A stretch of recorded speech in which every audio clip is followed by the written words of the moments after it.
काली पूजा की हार्दिक हार्दिक बधाई देता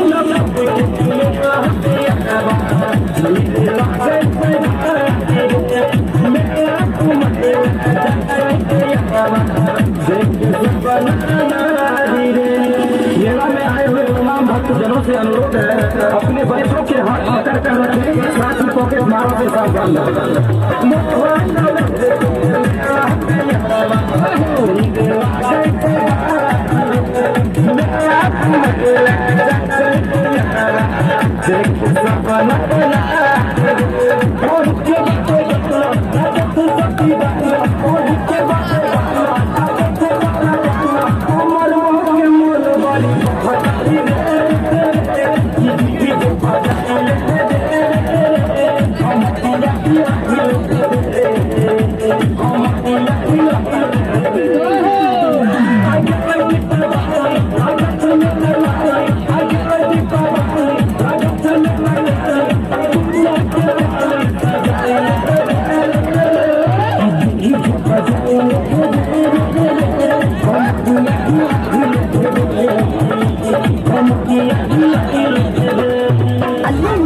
रिकॉर्डिंग स्टूडियो